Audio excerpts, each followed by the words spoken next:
이번 주에도 우리 겨울 수련회, 겨울 행사가 잘 마무리가 되었습니다. 중고등부 수련회가 있었고, 또 청년부 수련회는 잘 마쳤고, 단기 선교도 다녀왔고, 이제 유년부도 마무리했습니다.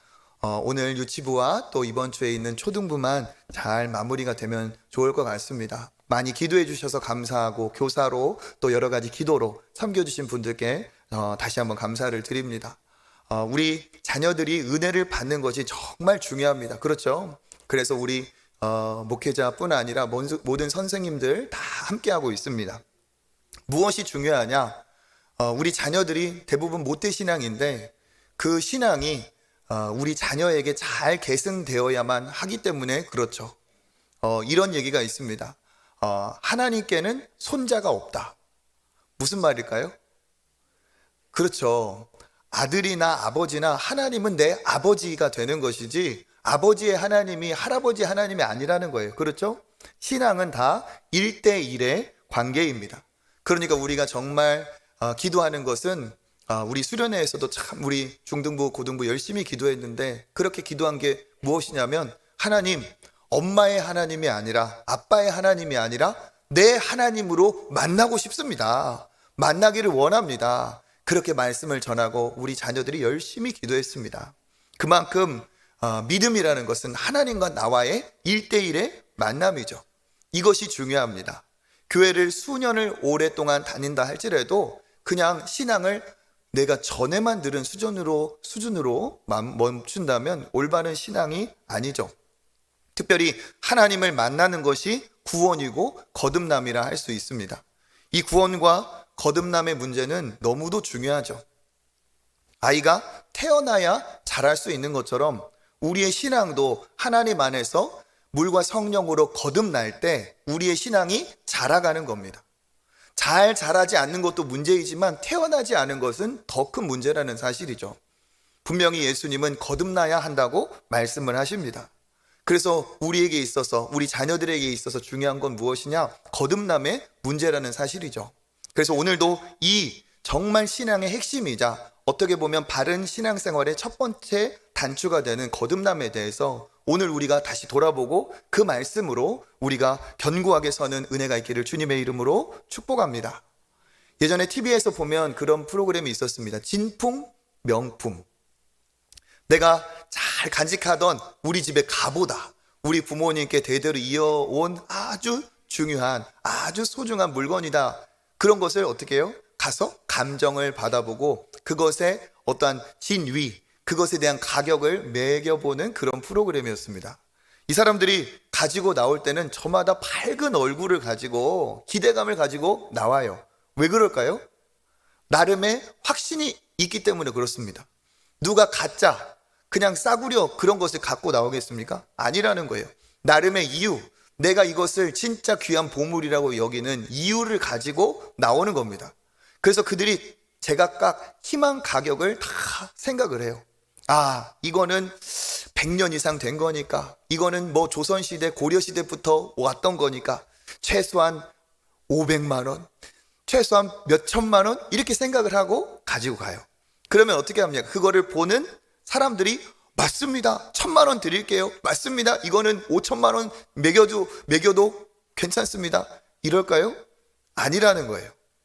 그것을 기대를 가지고 나름의 확신을 가지고 가지만 거기에 있는 전문가들이 그림이면 그림, 글씨면 글씨, 도자기면 도자기 다 어때요? 그 분야의 전문가들이 막 돋보기를 대고 막 그거를 감정을 해요.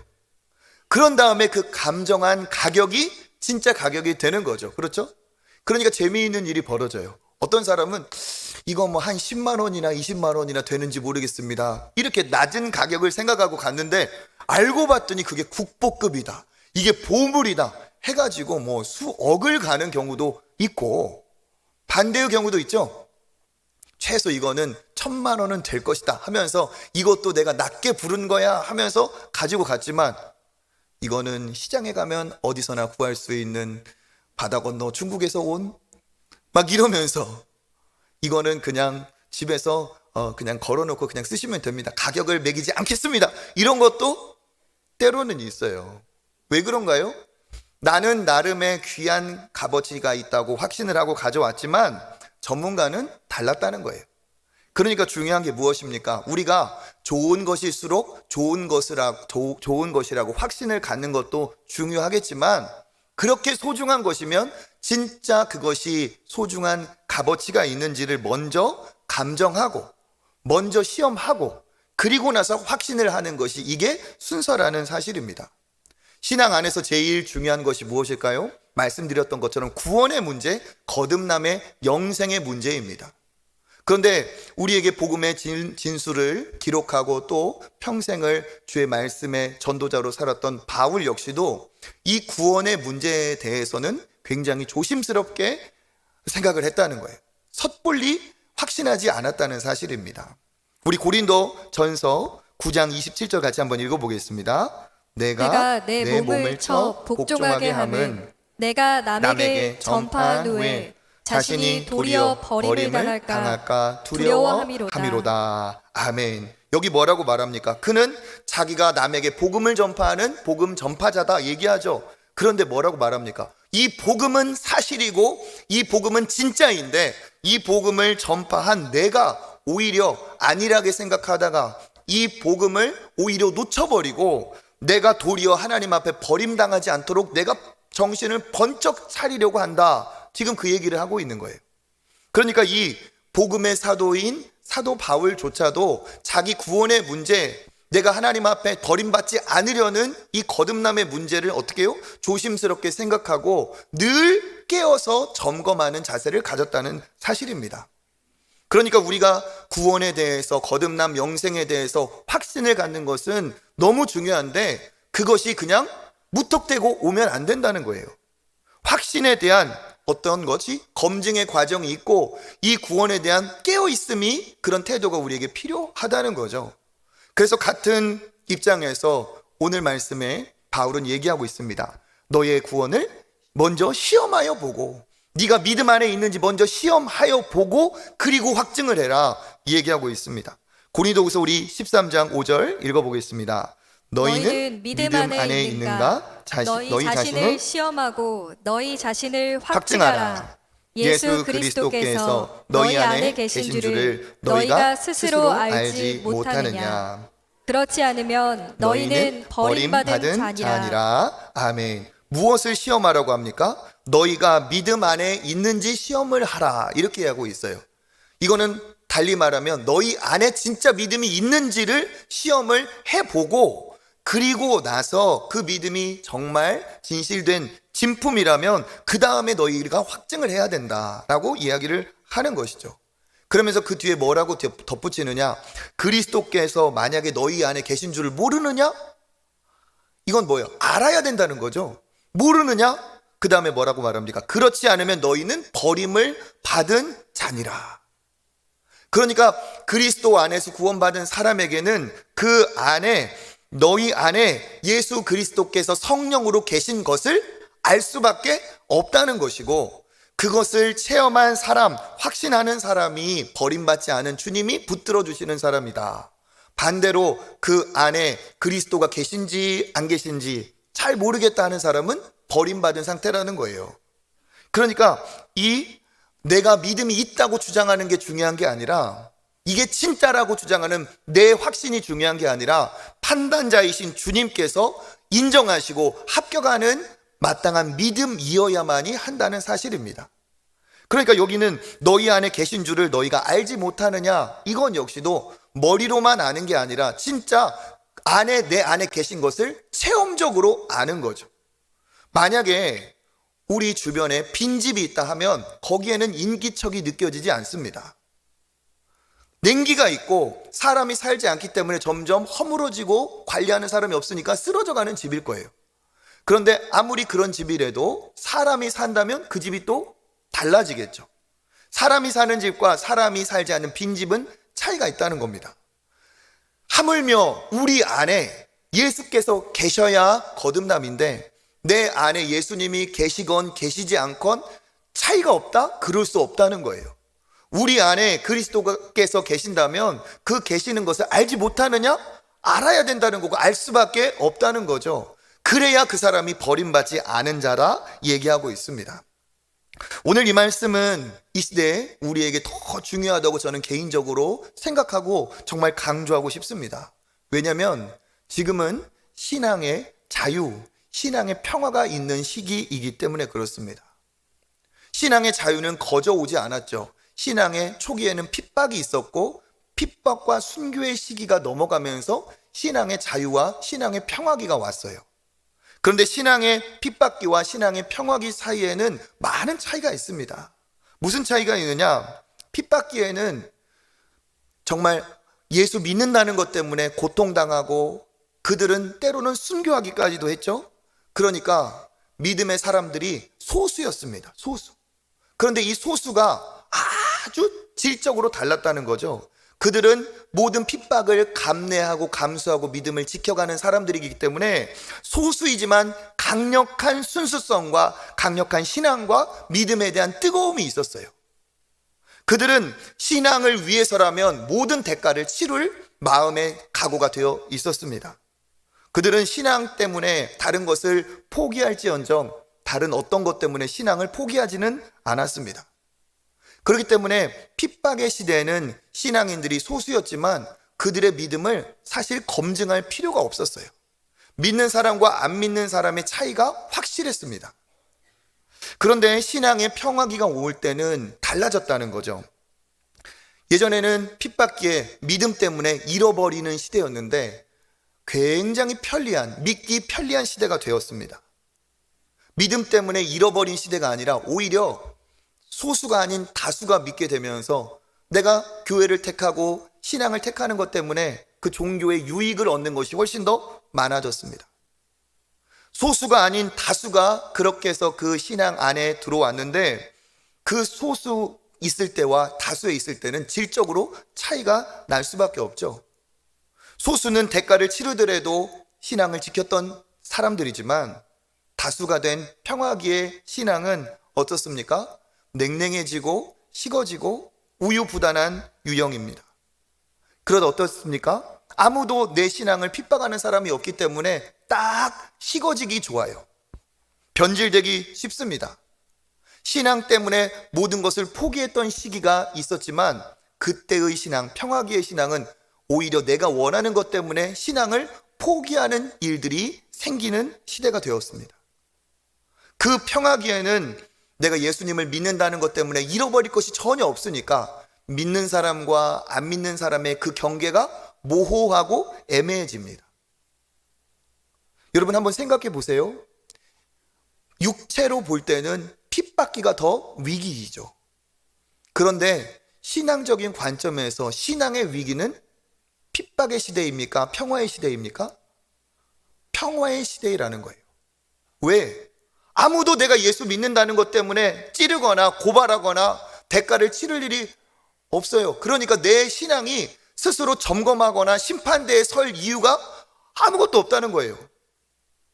그 상황에서 몸은 안전할지 모르겠지만 신앙은 변질되기 딱 좋고 신앙은 나태해지기 딱 쉽고 껍데기만 남아서 본질이 상실될 위험에 놓인다는 사실입니다. 지금의 한국교회의 현실을 냉정하게 우리가 바라볼 때 어떨까요? 말씀드린 것처럼 신앙인과 비신앙인의 경계선이 굉장히 모호해졌습니다. 바깥에서 교회를 다니고 믿는 사람을 만나지만 예전에 핍박기의 믿음과 온도 차이가 매우 달라졌죠. 그러다 보니까 믿는 사람이라고 해서 무턱대고 마음을 열고 그러기가 참 애매해졌어요. 좀 겪어보고 이 사람의 신앙이 진짜인지 진짜 믿음으로 사는 사람인지를 좀 겪어봐야 두고 봐야 그 사람을 내가 이해하거나 인정할 수 있는 시대가 되었다는 거죠. 우리 스스로도 그렇습니다. 나도 내가 믿음이 있다고 생각하지만 내 믿음이 진짜인지 가짜인지 한 번도 검증하거나 검증될 포인트가 없다는 거예요. 그러니까 내조차도 나 자신도 내 신앙이 진짜라고 생각하지만 내 신앙이 진짜인지 가짜인지 강한지 연약한지 알 길이 없어요. 때로는 쉽게 신앙을 포기하고 믿음의 길에서 벗어나는 내 자신을 보며 나도 놀라고 내가 당황스러울 수 있다는 사실입니다. 요즘 시대가 그렇게 신앙의 모호한 시대가 되었습니다. 모태신앙인들은 부모님으로부터 신앙을 계승받은 귀한 사람들이죠. 그렇지만 자칫 이렇게 당연한 믿음이 당연하게 이어져 보다 보니까 신앙이 껍질만 이어질 가능성이 있어요. 눈에 보이지 않는 본질은 잘 모르고 보이는 것은 눈에 확연히 드러나니까 외형이 전달된 것이 신앙이 전달된 것이라고 착각할 가능성이 매우 많습니다. 그러니까 예배의 유형은 잘 지키는데 왜? 안 지키면 엄마한테 혼나니까, 안 지키면 가정의 평화가 깨지니까, 예배 빠지면 내 용돈이 까이니까, 그러니까 교회를 올 수밖에 없었다는 거죠. 그런데 그렇게 내가 하나님과의 관계하고는 상관없이 하나님과 나와의 인격적인 관계는 부재한 상황에서 형식만 유지되고 이것이 내 신앙의 전부고 이것 정도면 굉장히 잘한다고 생각할 가능성이 있습니다. 어릴 때부터 다져지다 보면 형식과 이력이 내 신앙의 모든 것을 대변한다고 생각하면서 이 정도면 내 신앙이 괜찮다고 생각할 수도 있습니다. 그런데 실제로는 신앙이 아닌 다른 것에 훨씬 더 관심이 많죠. 안 믿는 사람과 차이가 별반 없죠.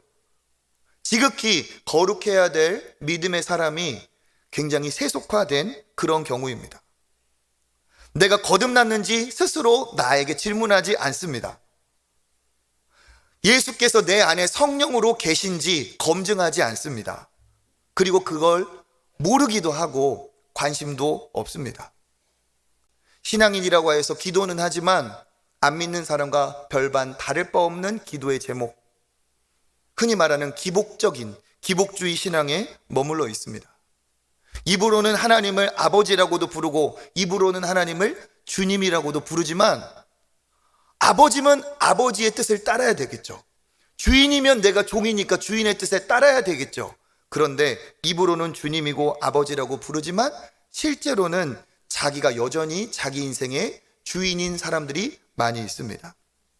가장 큰 문제는 무엇이냐? 성경에 무지하고 하나님께 무관심해요. 그러면서도 자기의 신앙은 굉장히 과대평가하는 경향이 있습니다. 왜? 몇 대 신앙이니까. 왜? 어릴 때부터 교회는 다녔으니까. 제가 학생들을 만나서 참 구원 상담을 많이 했어요. 청소년들을 만나서. 근데 한 친구가 이렇게 얘기해요.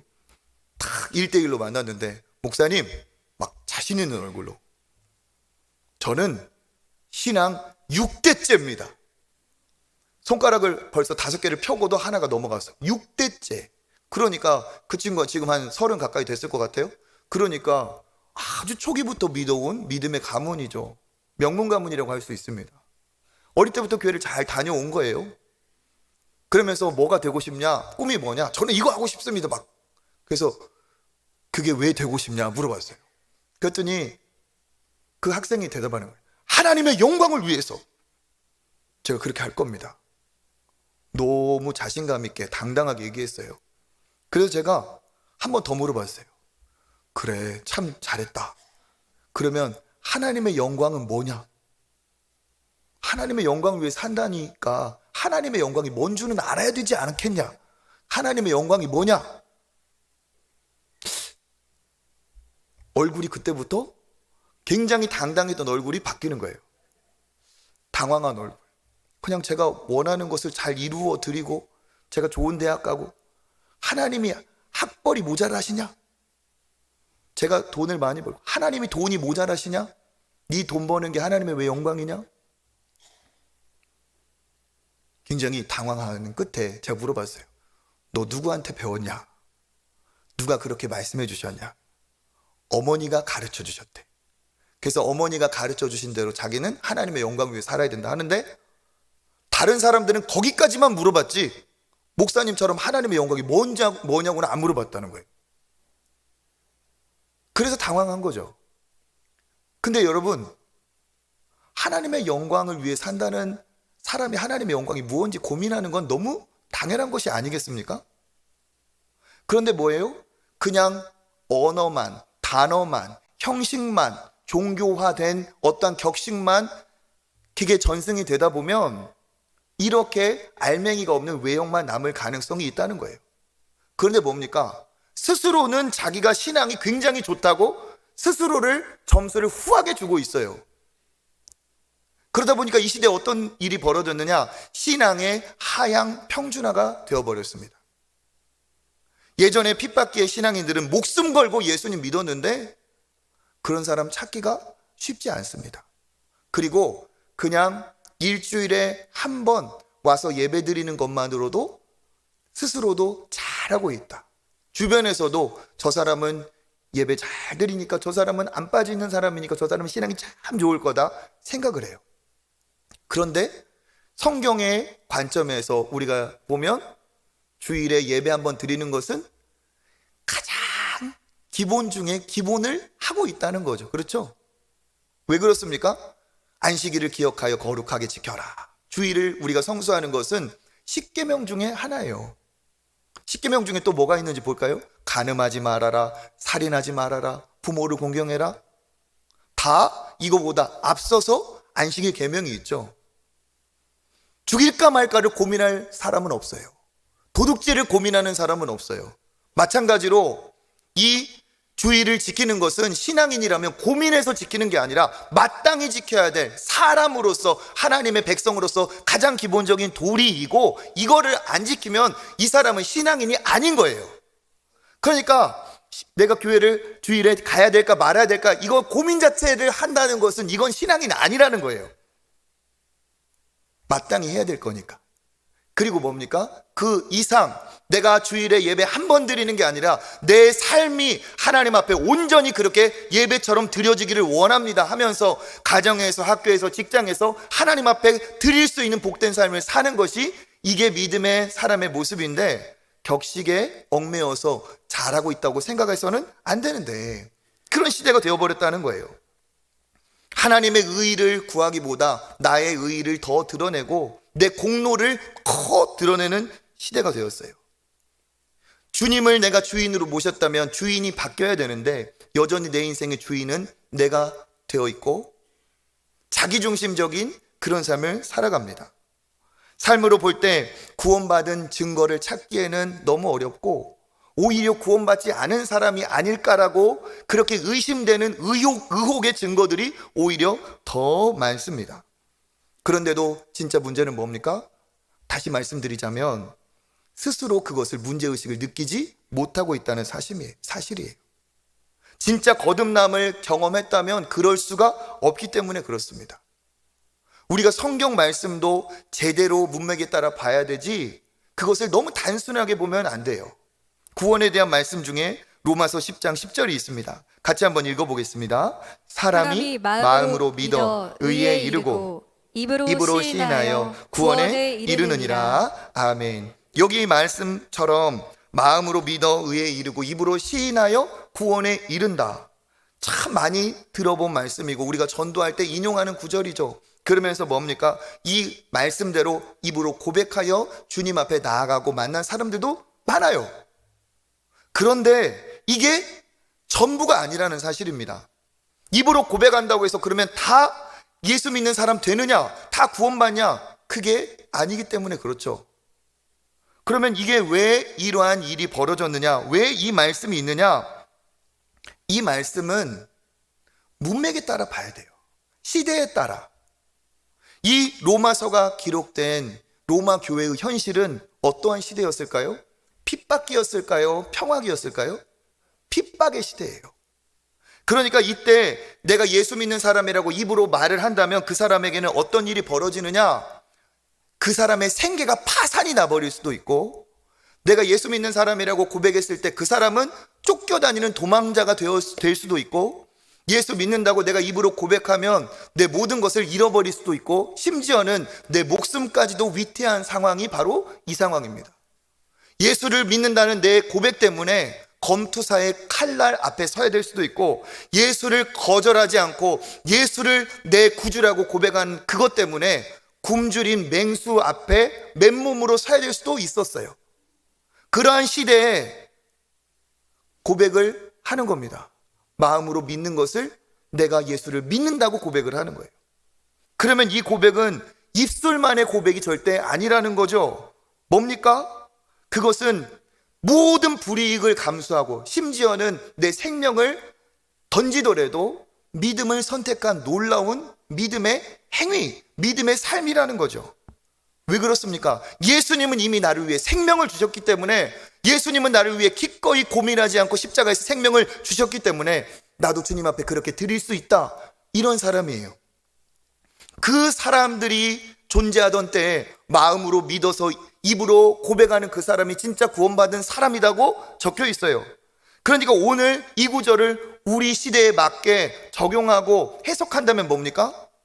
입술로만 고백해서 당신 구원받았습니다, 당신 천국 갈 겁니다, 이게 아니라는 거예요. 평화기에, 누구도 빼앗길 것 없는, 아무것도 잃을 것 없는 이 시기에 입으로 고백하는 것이 구원의 징표가 될 수 없다는 거예요. 그럴 수도 있고 아닐 수도 있다는 거죠. 확실한 건 뭡니까? 입술의 고백과 함께 동반되어야 될 삶의 고백입니다. 입으로만 예수 믿는다고 말하는 그런 사람이 아니라 이 사람의 태도와 행동 무엇을 봐도 이 사람은 믿는 사람이라고밖에 말할 수 없는, 인정할 수밖에 없는 삶의 고백, 그들이 입으로 고백했을 때 모든 것을 잃어도 괜찮은 그러한 삶의 고백이었던 것처럼 우리도 진짜 예수 믿는 사람이라는 그 고백은 입술의 고백만이 아니라는 거죠. 삶이 변화된 삶으로 드러나는 고백입니다. 왜? 예수님이 이제 내 인생의 주인이 되셨으니까 주인의 뜻에 따라가는 인생은 변화가 될 수밖에 없죠. 그래서 예수님도 말씀하십니다.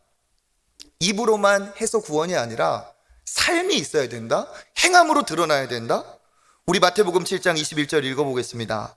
나더러 주여 주여 하는 자마다 다 천국에 들어갈 것이 아니요 다만 하늘에 계신 내 아버지의 뜻대로 행하는 자라야 들어가리라. 23절 그때 내가 그들에게 밝히 말하되 내가 너희를 도무지 알지 못하니 불법을 행하는 자들아 내게서 떠나가라 하리라. 아멘. 나더러 주여 주여, 입으로 하는 거죠. 주여 주여, 입으로 하는 자마다 다 천국에 들어갈 것은 아니다.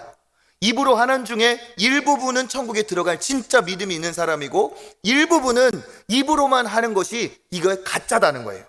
그러면 진짜와 가짜의 구별이 어디에서 있다는 겁니까? 하늘에 계신 내 아버지의 뜻대로 행하는 자, 달리 말하면 그의 삶이 아버지의 뜻에 순종하여 말씀대로 살아가는 자, 삶으로 하나님의 말씀이 삶으로 증거되는 자, 하나님의 자녀라는 사실이 입으로만 아니라 섬김으로, 수고로, 헌신으로, 대가로, 어떠한 모습으로든 드러나는 사람이, 이 사람이 진짜라는 거예요. 그 뒤에 그래서 뭐라고 말씀하십니까? 어떤 사람에게는 예수께서 이렇게 말씀하신다는 거죠. 내가 너희를 도무지 알지 못하니 불법을 행하는 자들아 내게서 떠나라. 이 사람들은 착각했던 거예요. 입으로만 주님, 입으로만 주여 하면 자기가 구원이라고 검증하지 않고 시험하지 않고 무턱대고 거짓 확신을 갖고 있었다는 사실입니다. 어느 때에 삶의 행함이 나옵니까? 살아계신 하나님과 내가 인격적으로 만나서 관계가 될 때 아버지의 뜻에 내가 따라가게 되어 있어요. 이 관계가 맺어졌다는 건 내 안에 성령으로 예수님이 오셔서 주인이 되신다는 거예요.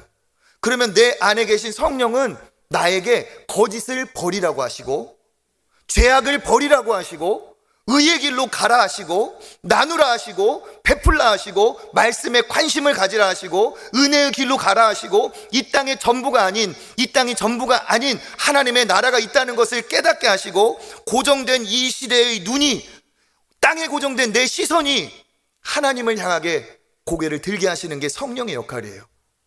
그러니까 성령이 내 안에 계시면 아버지의 뜻대로 행할 수밖에 없고 행하는 자가 진짜 하나님의 자녀라는 뜻입니다. 거듭난 자는 입으로만 드러나는 게 아니라 행함이, 삶이 있어서 그가 진짜 주인이 바뀐 사람이라는 것이 드러난다는 거죠. 그래서 지난주 말씀도 그렇습니다. 거듭남에는 반드시 주님께 회개하고 주님을 믿는 이 회심의 과정이 필수적이다. 동반될 수밖에 없다.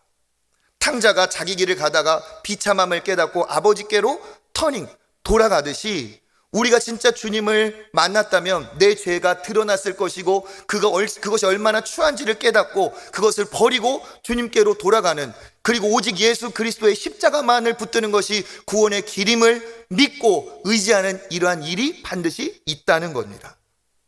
그러니까 회심한 사람은 십자가를 통과한 사람이고 관점이, 세상을 보는 관점이 달라지고 주인이 바뀌는 놀라운 일을 경험한다는 거예요.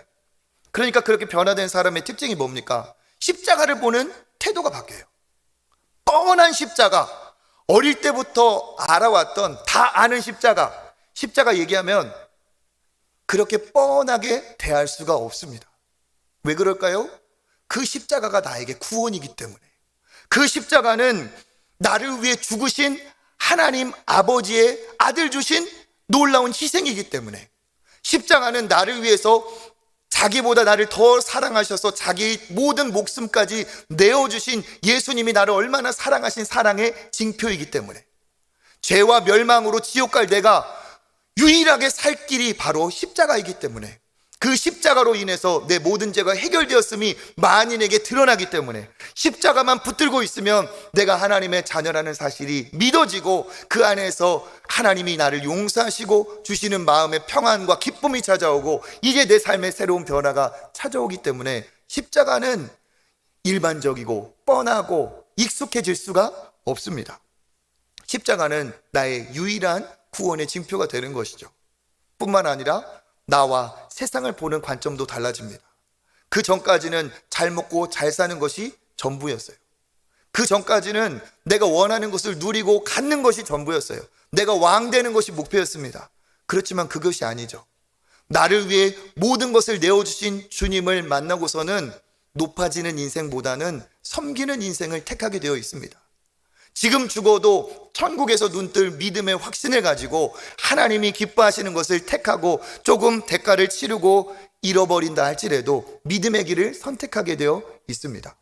이 땅에서 잘 먹고 잘 사는 것이 전부인 줄 알고 어마어마한 떼돈을 목표로 살았는데, 엄청난 저 높은 자리에 올라가는 것이 내 인생의 목표였는데, 이 땅이 유한하다는 것을 깨닫고 잘 먹고 잘 사는 것이 전부가 아니라는 걸 깨닫고 내 영혼이 주의 심판대 앞에 선다는 것을 깨닫고, 그리고 뭡니까? 영원한 하나님의 나라를 바라보는 영원한 눈이 열리는 거예요. 그러면 어떻게 돼요? 이 땅의 모든 목적으로 삼았던 것을 수단이 되어 하나님의 나라의 영광을 위해 살아가게 되어 있습니다. 진짜 천국 갈 하나님의 백성이기 때문에 천국을 준비하며 살 수밖에 없게 되는 것입니다. 그래서 뭡니까? 이 거듭남이라는 것은 거듭난 사람과 거듭나지 않은 사람이 분명히 차이가 있다는 거예요. 이건 사람이 하는 것이 아니라 하나님께서 하시는 일이기 때문에 그렇습니다. 물과 성령으로 거듭나야 하나님의 나라에 들어간다 했어요. 하나님이 하셔야 됩니다. 요한복음 3장 5절 읽어보겠습니다. 예수께서 대답하시되 진실로 진실로 내게 이르노니 사람이 물과 성령으로 거듭나지 아니하면 하나님 나라에 들어갈 수 없느니라. 아멘. 물과 성령으로 거듭난다는 것은 하나님으로부터 태어난다는 거예요. 물은 뭡니까? 씻어준다는 거죠. 모든 더러움을, 죄악을 하나님께서 씻으시고 그는 용서를 받습니다. 하나님이 그에게 회개하게 하시고 하나님은 그를 참된 회개를 받으셔서 용서하시고 그리고 그를 다시 나게 하십니다. 이거는 우리가 조금 잘못해서 양심의 가책을 느껴가지고 조금 미안해하고 조금 반성하는 그 정도가 절대로 아닙니다. 완전히 죄인인 내 자신에 직면하면서 하나님의 공의로움 앞에 내가 정말 좌절하고 낙심하고 하나님만 붙드는 이 과정이 그 안에 있다는 거죠. 내가 괜찮은 사람인 줄 알았는데 하나님 앞에 섰더니 얼마나 추한 죄인인지 깨닫고 회개하는 영이, 하나님의 영이 나를 회개케 하십니다. 그러니까 어떤 일이 벌어지냐?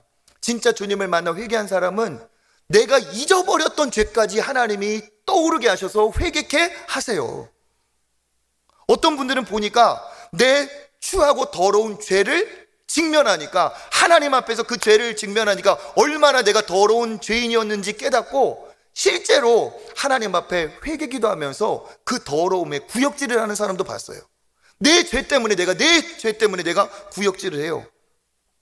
그러면서 여러 가지 일이 벌어집니다. 다양하죠. 그렇지만 확실한 건 있습니다. 무엇이냐? 이 거듭남의 죄의 용서함을 이 경험한 사람은 그 전과 후가 절대로 같지 않다는 거예요. 다시 태어난 사람은 자기도 알고 주변도 알 수밖에 없다는 겁니다. 그 중에 뭐예요? 지난주에 말씀드렸던 것처럼 날아갈 것 같은 기쁨, 주님 앞에 울며 회개했는데, 내 죄를 고백했는데 하나님이 그 죄를 용서하실 때 주시는 기쁨과 평안, 그 감사와 감격이 내 안에 넘쳐서 확신하지 말라고 해도 내가 하나님의 자녀가 되었구나, 이게 확신이 들어요. 그래서 진짜 거듭난 사람은 어떻습니까? 변화, 그런 증거들이 있을 수밖에 없습니다. 그러니까 다시 말하면 이거라는 거예요. 오늘 바울의 얘기처럼 시험하라, 그리하고 확증하라 했던 것처럼 이러한 일이 내 안에서 일어나지 않았다면 나는 내 자신을 시험해 봐야 되는 거지 확신을 가질 사람이 아니라는 겁니다. 아무나 거듭났다 말해서는 안 되고 그냥 덥석 내가 구원의 확신을 가져야겠다 이러지 말라는 거예요. 진짜 구원받은 자인지 돌아보라는 겁니다. 죄인으로서 비참한 내 자신의 절망해 본 적이 있는가? 내 자아가 정말 내 욕심 탐욕의 자아가 주님 앞에 꼬꾸라져 받는가? 유일한 구원인 예수 그리스도의 십자가를 단단히 붙드는 그러한 내 삶의 변화와 결단이 있었는가? 인격적으로 주님을 만나 주님을 내 안의 주인으로 모시고 그분과 실제로 교통하고 있는가? 영생 거듭남을 얻은 자로서 하나님과 교제하며 그 관계가 깊어지고 그 주님의 뜻에 따라 내가 순종하며 살아가고 있는가? 이런 것들이 내 삶에 지속적으로 일어날 때 그 사람은 확신해도 좋습니다. 구원받았기 때문에. 그런데 이게 없다면 확신해서는 안 된다는 거죠. 지난주에 이어서 비슷한 같은 맥락의 얘기를 전하고 있어요. 왜 그럴까요? 이거보다 중요한 게 없어서 그렇습니다. 구원보다, 영생보다, 거듭남보다 신앙인에게 중요한 게 뭐가 있겠습니까? 꺼진 불도 다시 보자는데 내가 냄비 가스불 하나 올려놓고 온 것도 깜빡 확신할 수 없으면 어때요? 집에 다시 돌아가서 그 불 하나도 끄고 오는데 꺼진 것을 내 눈으로 봐야 확신이 들고 마음에 평안이 드는데, 내가 하나님 앞에 시험하여 거듭난 영혼인지 내가 확신해 본 적도 없고 검증해 본 적도 없고 그러한 것으로 내가 덮어두고 살고 있다? 그건 절대로 신앙인다운 지혜가 아니라는 거죠. 주인이 바뀐 사람은 차이가 날 수밖에 없습니다. 그런데 문제는 뭡니까? 주인이 안 바뀌고도 입으로 주여 하는 사람이 교회 안에, 신앙 안에 있다는 사실입니다. 입으로는 주님을 주님이라고 부르지만 주님은 내 하인이고 내가 주인인 실제 그런 삶을 살아가고 있는 사람이 있다는 사실이에요. 십자가로 거듭나야 하나님의 자녀가 되는데 거듭나지 않고 하나님과 어떠한 관계도 맺어지지 않았는데 그냥 하나님을 아버지라고 부르면서 그것으로 안주하는 사람이 있다는 거예요. 제가 우리 권사님께, 우리 장로님께 엄마, 아빠 부르면 그분이 제 어머니가 되고 아버지가 됩니까? 제가 우리 여기 앞에 계신 우리 정상주 장로님한테 아빠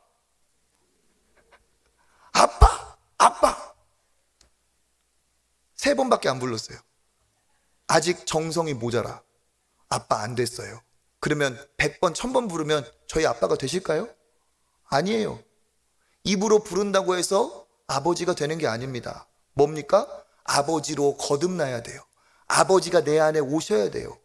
그런데 요즘 이 하향평준화된, 변질된, 물타진 이 신앙의 이 낮은 온도 가운데 많은 사람들이 오해를 하고 있다는 사실이에요. 어릴 때부터 아빠라고 불렀으니까, 하나님의 아버지라고 불렀으니까 나는 하나님의 자녀라는 거야. 그 아버지 뜻은 생각도 안 하고 그 아버지의 뜻과 내가 순종함은 전혀 없고 내 원하는 것을 아버지를 불러다가 하인처럼 부르면서 그게 진짜 믿음이라고 착각하는 사람들이 있다는 거예요. 하나님은 전능하신 창조주이신데 그 하나님을 내 영혼이 만났다면 내 영혼은 하나님을 만남으로 전율하고 내 영이 진동을 하게 되어 있어요. 천지를 창조하신 하나님을 만났다고 하면서도 나에게 어떠한 미동도 생기지 않았다면 그건 아니라는 거예요. 그건 아니라는 거예요. 그래서 바울은 얘기하고 있습니다. 너의 믿음을 시험하고 그리고 확증하라.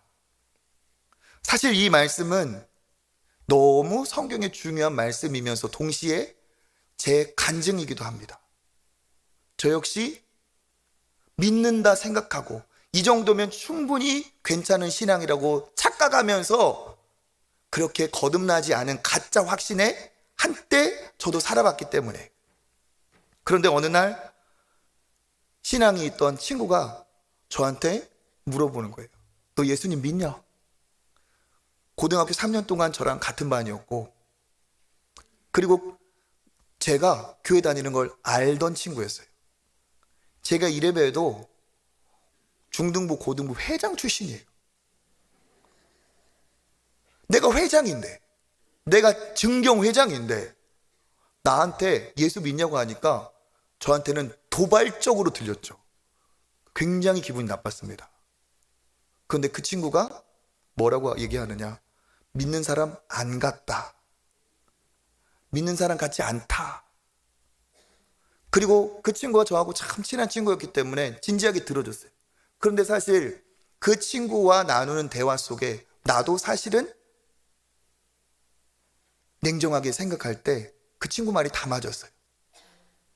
어떠한 부분에서도 내가 예수님 믿는다, 하나님이 나의 아버지가 되신다는 증거를 찾을 수가 없는 거예요. 하나님이 없다고 말하는 사람과 내가 너무 닮아 있는 거예요.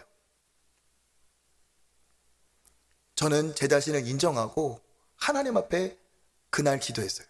하나님, 제가 어쩌면 가짜일지도 모르겠습니다. 하나님, 제가 착각인지도 모르겠습니다. 진짜 내가 주님을 믿겠습니다. 제 마음에 오시고 주인으로 맞이하겠습니다. 그날 기도를 한 날, 그리고 나서 제가 그 전날과 후가 완전히 바뀌어버렸어요. 그렇게 달라지고 싶어도 안 달라지던 제가 그날 달라졌어요. 어떻게 비유를 하자면 이렇습니다. 우리가 부침개를 부칠 때 반죽을 해가지고 지글지글게 기름을 두르고 어떻게 해요? 딱 반죽을 국자로 한 국자를 풀잖아요. 그죠? 그럼 어떻게 돼요?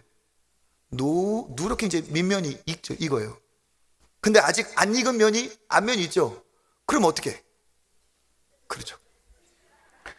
이걸로 뒤집든지, 실력 있는 분이 딱 이렇게 뒤집든지 뒤집잖아요. 그죠?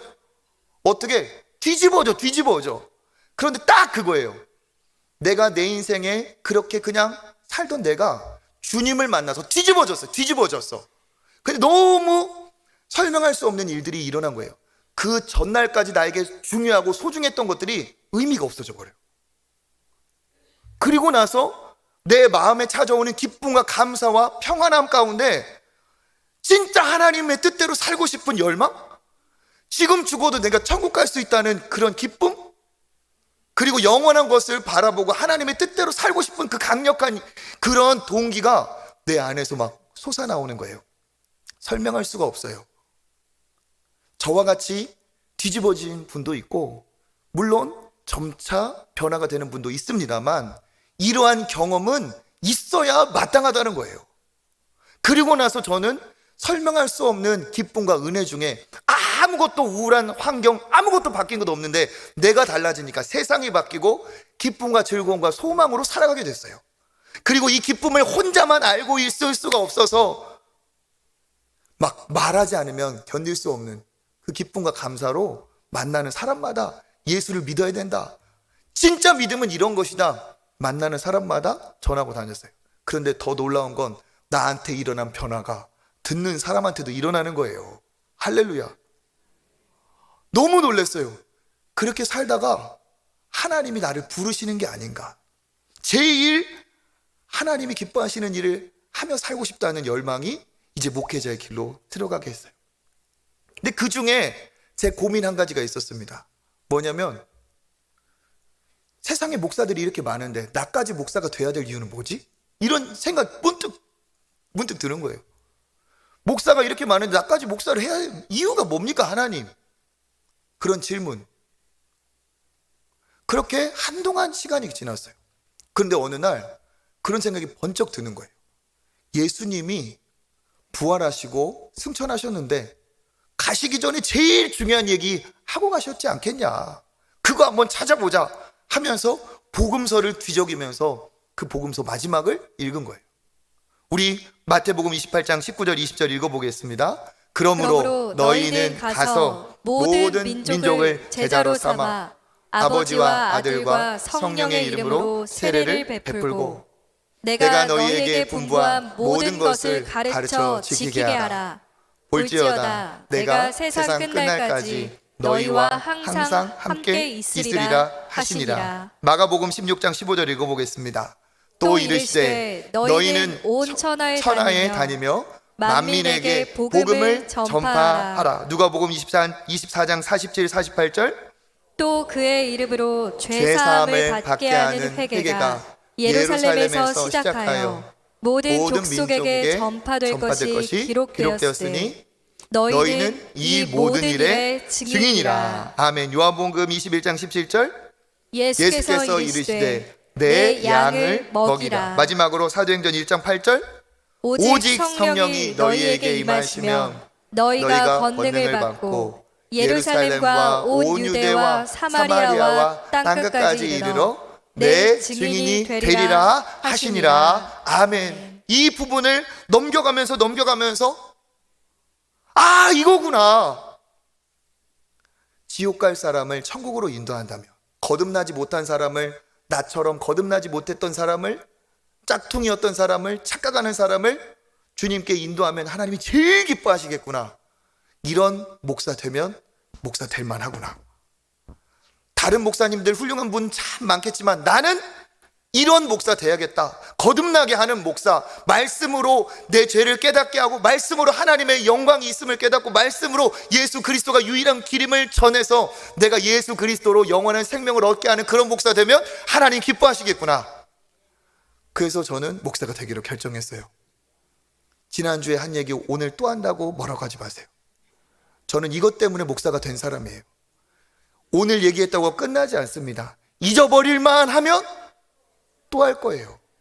왜? 이것보다 중요한 게 없어요. 여러분, 이것이 정말 나의 마음을 찌르게 다가온다면 이 말씀으로 정말 시험하여 보고 믿음의 정말 검증 후에 거듭남의 역사를 여러분도 누리시길 바라겠습니다.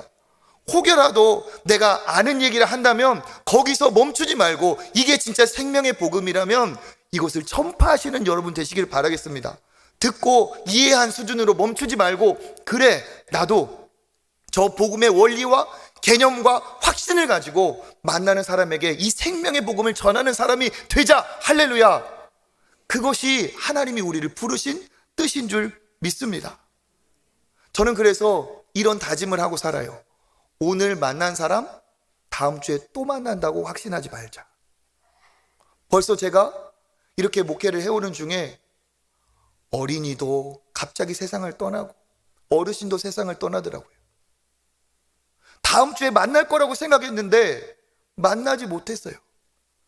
그때 제가 큰 충격을 받은 적이 있습니다. 그러면서 내가 이 아이에게 수년간 설교를 했는데 천국에 갔을까? 천국에 못 갔을까? 너무 큰 제 어떤 자책? 막 너무 무거운 짐을 지고 있는 그런 고통을 겪은 적이 있어요.